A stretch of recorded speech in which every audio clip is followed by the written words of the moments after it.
Hello everyone, I'm Tamara Williams and welcome to the latest edition of Caribbean Passport TV. Many of the world's most beautiful destinations are located within this region and they feature some noteworthy natural wonders as we're about to find out. Then there are the events, traditional and contemporary, which are reasons for visits themselves. Great cuisine, unique natural products and excellent accommodation for a perfect stay. We'll be reviewing these and more coming right up. We're already in the midst of one of the Caribbean's newest and exciting long-distance running events. The Trinidad and Tobago Midnight Marathon Series is a unique and thrilling experience for its participants, and it features a mix of sports and local culture, plus the long-term goal of increased levels of health and wellness for all. It's a challenge with a unique setting. The Trinidad and Tobago Midnight Marathon Series involves the Caribbean's top long-distance runners battling each other for the top prizes across 10K, half marathon, and ultimately marathon challenges, which are centered around the Queen's Park Savannah in Port of Spain. This is a signature event. We call it a marquee event out of the Caribbean Million Mile Challenge. So the challenge is really about getting people to be more active, more physically active. We want them to do about 30 to 60 minutes of physical activity every day. And we do have a couple marquee events like this that really sort of galvanizes the community together. We thought, given the climate and the temperatures and we saw a lot of athletes collapsing because of heat stroke, we figured if you start at midnight, they could run the entire race in cool conditions. The 10K race on March 16th involved 800 runners and was staged in honor of local broadcasting legend Anthony Harford, who established his name while covering regional sports events over a 50-plus year career. The run ended with a triumphant Nicholas Romany pipping Tafari Waldron by 1 second for the trophy in a time of 30 minutes 41 seconds. Darius Harding finished third in 32:31, with Alexia John taking home the women's title in 42:33. Wow, what a performance from Nicholas and Alexia. Congrats again from Buffer Sports and the entire running community. This does not come overnight. It takes work. There are persons who get into running and even walking long distances because it's therapeutic. And we saw that electric energy at the 10K. That night it was a new experience. They found energy and in the camaraderie and the teams that came out. For this midnight series, we're proud to have produced medals that glow in the dark, and we've utilized icons from our culture. We have a 3-part medal that connects, so once persons complete each leg, they collect another piece. We have t-shirts that include those icons, so it's almost a mirror of those medals. Following the Midnight Half Marathon on April 13th, the series will enjoy its grand finale with the Trinidad and Tobago Midnight Marathon on May 18th. The marathon course, you start by NCC by the grandstand, you go all the way around the Savannah, you proceed down to City Gate and then onto the priority bus route, and you head up to around Eddie Hart, turn, and you come right back. The marathon is a massive event that requires a lot of training. It's not an easy thing to accomplish 26.2 miles. In getting a training regimen going, you will go out very often to run, you go often to do jogs, you go often even do walks, and you do see that health and wellness aspect of it. We get that feedback from participants. They get a lot healthier, they lose a lot of weight, they feel a lot more energized. So we know it's really doing the job, it's moving the needle for health and wellness. We really encourage the public to come out and give the challenge a try. The Million Mile will run for the year, and you will have a lot of opportunities to get involved. It's the integration of sports and local culture, featuring road running in one-of-a-kind conditions. The Trinidad and Tobago Midnight Marathon Series adds a thrilling twist to the Caribbean athletics calendar.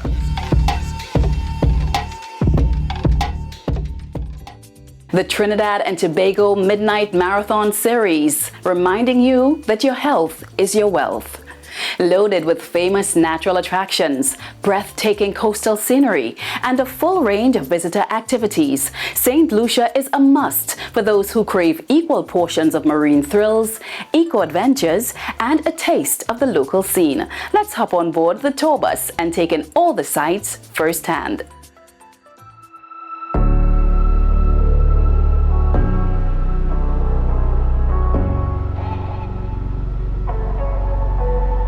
Home to various peoples of the Americas and fought over by 2 major European powers, The beauty of the land named after St. Lucy of Syracuse is evident at every turn and serves as the beacon that draws in visitors.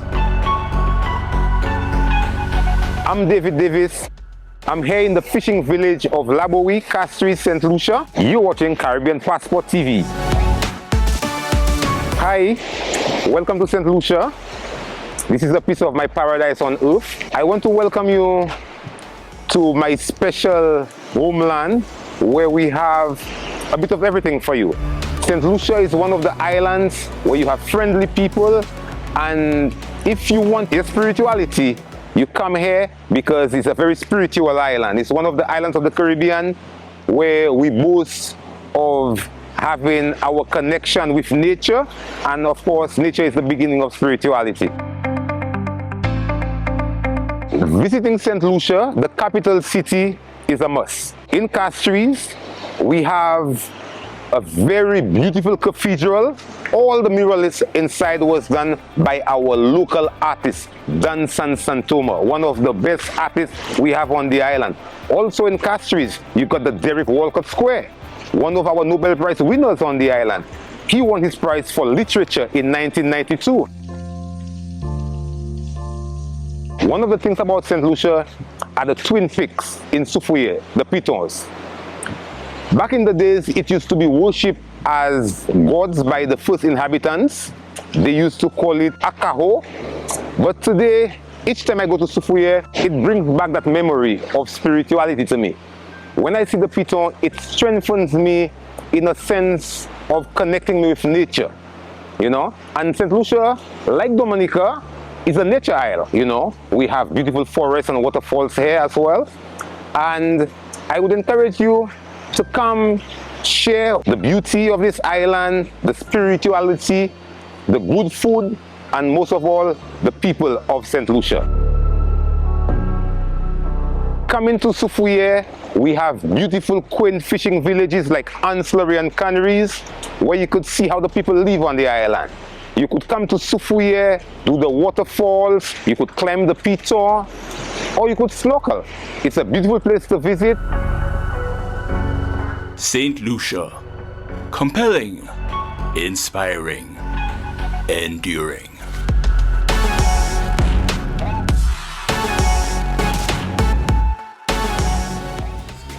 Beautiful St. Lucia, absolutely stunning. You definitely need to visit. The Caribbean is known for its range of cuisine, and behind every well-executed dish is an expert chef with the ability to prepare meals to perfection while infusing his or her own brand of creativity. We're now about to meet one chef who's ensuring that his know-how and skills are being taken up by future generations of culinary masters.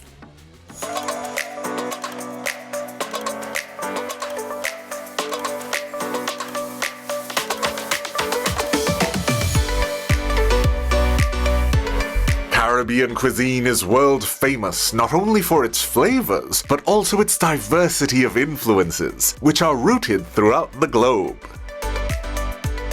Its reputation has currently been enhanced by the practice of fusion, one of the names of the game when it comes to meal preparation nowadays, and one of the numerous exponents of fusion is Chef Sharaz Mohammed, who has earned his standing during his rise up the food industry chain. Starting off at Royal Castle, he continued to hone his skills in airline catering and subsequently international cuisine within the hotel and fine dining sectors. Mohammed eventually oversaw the food experiences at major events such as the 2007 ICC World Cup and the 2009 editions of the Summit of the Americas and the Commonwealth Heads of Government meeting. Amidst all of this, he also launched the Chef Sharaz Catering Company Limited. As in any field, the importance of passing one's knowledge and skills to the next generation cannot be understated, and this is exactly what Mohammed has been doing since 2022 through the Chef Sharaz Culinary Academy in Chagonas, Trinidad and Tobago. Thing about Chef Sharaz Culinary Academy, we are very, very hands-on. This course is a 12 weeks course, Saturdays and Sundays from 8:30 to 12:30. and the certificate is issued by CTS College. And we were very grateful and thankful to CTS College for recognizing what we do. We go into a diploma. The diploma will be either US or UK accredited as well. So today's a fantastic day. It's another stepping stone for Sharaz Culinary Academy and all the students coming through for these various courses as well. You know, we tell everybody who come in here is an investment to the future. We have a lot of job placements. We have internship. We have mentorship. If you have a business, we help you and advise you with your business. So whether you're looking for employment or to better or increase your business financially, professionally, service-wise, hospitality-wise, we are here at Sharaz Culinary Academy. The Academy has also maximized its potential and purpose by attracting students from both within and outside of its country of operation. A lot of people come from all over the place, from south, east, west, north. We have people from the US, the UK. We have a young man coming from all the way Sweden, because what makes Sharaz Culinary different is that we are very, very hands-on as well. And we want the people in the industry to benefit.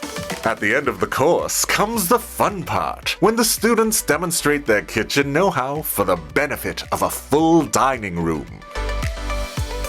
Today's a special day. For more courses as well, especially certificate in culinary arts, we have a final assessment where the students have to cook appetizers, main course, desserts as well too. We did this time, we make it a little more innovative. We did an international buffet, a lunch buffet. So what we did, we look at teamwork, how to come together with the menu. So we sat together with them and we build the menu, and then we incorporate all the ingredients. We show them how to structure the menu, and then today we show them how to execute the menu. So they did a full international buffet as well, where we invited a few guests, and each student had to bring at least 4 to 5 guests as well. We did soups, we did pumpkin-based soup, we did the seafood chowder with seasoned croutons, we did lamb chops, we did Cajun salmon, we did grilled chicken, we did some Arabic rice. So you see, we do a diverse amount of flavors as well, right? We do roasted rice potatoes, we do ratatouille, we do sauteed vegetables, fresh salad or garden salad, we did desserts, chocolate mousse, we did parfait, we did panna cotta. Thanks to the dedicated training of chefs like Sharaz Mohammed, we can all dine out while being confident that our meals are being prepared by those who are certified to deliver.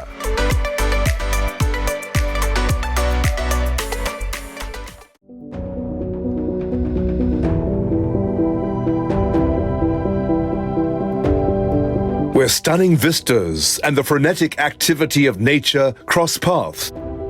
A land of many waters, of earthly produced wonders, coexisting with human civilization for centuries.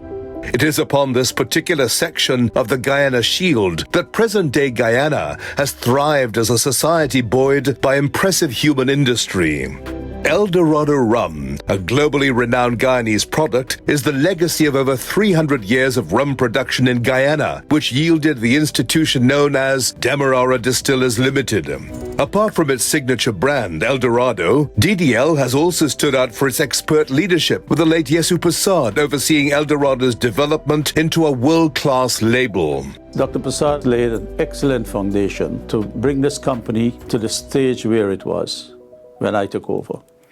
And we are building on that foundation that has been laid. Because of the successes we've made in new markets and in places that we least expect to be successful, we are motivated and we believe that the sky is the limit. The DDL company at large continues to excel under the leadership that has maintained a high level of rum production and a diverse range of interests. We have a young team of professionals who are behind the El Dorado brand. And each year they're seeing the results of their hard work. And that is inspiring them to go to even greater heights. The energy that goes behind this brand, the enthusiasm, the creativity, the thought processes that we engage in here. I'm very, very proud of this team that is working to make El Dorado the Caribbean's greatest brand in the world. People always ask me why I'm smiling, and my answer to them is always that I'm happy. I'm dealing with a happy product. My job, first and foremost, is to keep the people happy. That's our staff, because it's the fruit of their labor, the hands, the heads, the hearts, of everything that they put into it that goes into the product, that consumers are able to enjoy and feel that love and feel that joy in everything that we do. The Eldorado brand continues to be visible at an international level with a solid reputation that persists. It's all due to the human endeavor that has cultivated a great global product.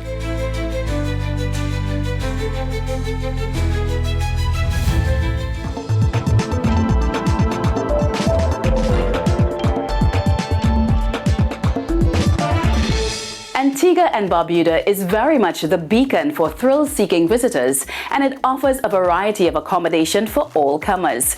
If you happen to have a little eco-adventure within you, here's one South Coast property that's just on the horizon. Located in Antigua, South Coast Horizons is a nature-filled getaway you're sure to enjoy, thanks to Candia Lewis and her team. So we've been in existence since 2005. It's a local family-operated business. We offer kayaking through the Mangrove Lagoon, and we snorkel at Cades Reef, which is Antigua's most vibrant reef barrier. Our tours are carefully planned to protect and preserve the environment. We also offer a lot of educational tours. So our tour guides would take them through the Mangrove Lagoon on the boardwalk, which is 300 feet. On the boardwalk, they would have conversations about the different types of mangroves. We have 4 types. We have the red, the black, the white, and the buttonwood. We always ask you when you're visiting here, kayaking through the mangrove, just, paddle through very slowly to take in everything that the mangrove has to offer. Once you kayak through the Mangrove Lagoon, you can join the snorkel boat at Cades Bay, and it's a 5 to 7 boat ride to get to Cades Reef. As I mentioned, Cades Reef is the largest reef barrier in Antigua. You get to see everything out there, the different type of fish, you see stingrays, you see turtles. Guests absolutely enjoy the snorkeling experience at Cades Reef. It's awesome. We offer the fun part, as I mentioned, but we take into consideration how important the mangroves are. So green tourism is actually on the forefront of everyone's mind. So when they're here at South Coast Horizons, they ask a lot of questions, and they're part of what we're doing. Even though they don't live here, it interests them because with climate change on the rise, we have to be very mindful of how we're taking care of our ecosystems. During our safety briefing, we let the guests know the importance of the mangrove and the coral reef. We do offer self-catering rooms. We have 2 types, they're ocean view and garden view. Everyone is welcome, but you find that because of where we're located and the surroundings, it caters to their needs. So, dear traveler, whether you're looking for a relaxing retreat or an exciting adventure, South Coast Horizons delivers the best of both worlds. At La Mer, you will journey to an oasis of indulgence where one can reawaken to total tranquility. We craft each experience to help you unwind and restore the spirit. Give the gift of a La Mer experience with our spa packages. This gift is valid for 12 months and promises a true luxury spa experience to help one relax and unwind. This Mother's Day, La Mer Day Spa offers the ultimate caress, the perfect way to indulge your mother.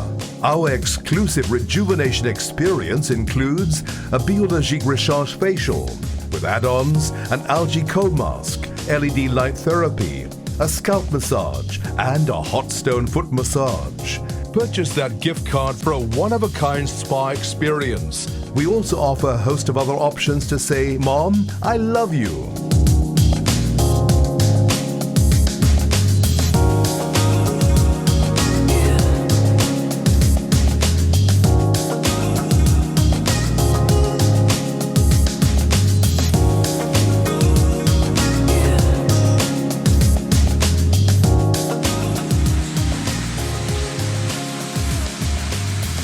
Visit us today or purchase online.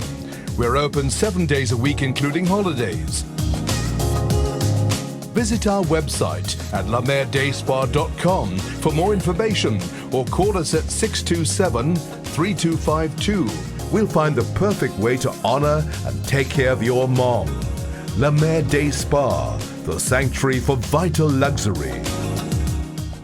At Caribbean Passport TV, we're always focused on the good times, complete with exotic tropical vibes and days well spent. Naturally, there's more of the same coming up. We are now fully immersed in social media.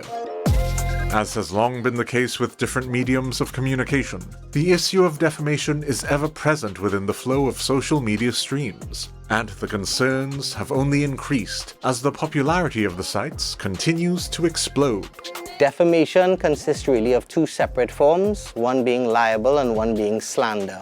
Libel refers to the permanent form. Often we think of it casually as what is really in writing. Anything that really carries a certain level of permanence, as opposed to slander, which to make simple is really in the oral form. Anything done verbally. Essentially, anything that really lowers the estimation of someone in right-thinking members of society can be deemed to be defamation.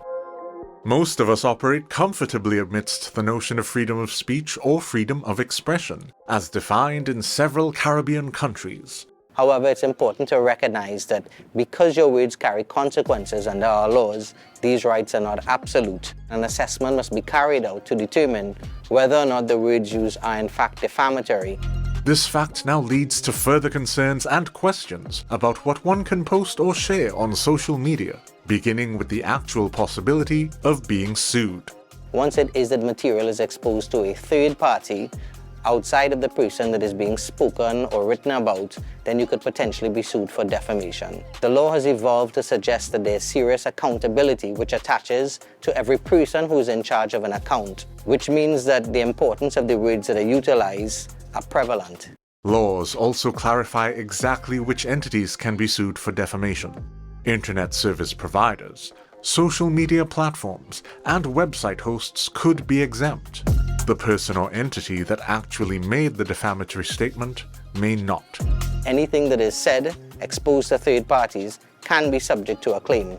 Even something as simple as comments being made on a WhatsApp chat group. Numerous persons could be involved, and if a statement is made against a person, and of course there are other third parties involved who are able to assess, read, hear voice notes, these are all things that could even be defamatory. What protection does a poster have against a defamation claim? There are several different areas of defenses within the law of defamation. The defense of justification relates to whether or not the matters of fact which are stated are in fact true. So it's really a defense of truth. If it is that certain matters have been said and it is proven later on to be true, that is the defense of justification, and it is an absolute defense. Well, what if I merely reposted the content that is now being considered defamatory? Can I be sued as well?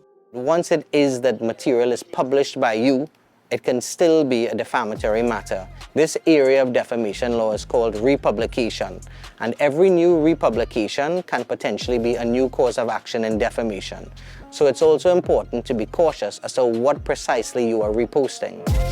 As the plaintiff in a defamation case, what sort of eventual compensation can I receive? Essentially, the law of defamation considers that you can have, to some degree, compensation in damages, money compensation, or alternatively, to also some degree, your restoration of your reputation, because you are vindicated by virtue of the matter. The court will consider factors such as your standing, the extent of your professionalism, where it is that you are in life, the degree and the extent of the publication, the actions of the defendant, how malicious were his actions, and of course the nature of the words which in fact were said. As one observes the various defamation matters that are reported in the media, it's important to take a proactive stance in considering the implications of what we post through our apps. We need to understand that our words have consequences, and they're certainly powerful. And this is why we need to examine more closely the area on the law of defamation. Even as we continue to scroll through social media platforms and share content in rapid fashion, we must all do so with a degree of caution and responsibility that minimizes the risk of unjustly harming the reputation of others.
Ah, yes. As always, the non-stop rhythms and bright colors associated with Caribbean culture.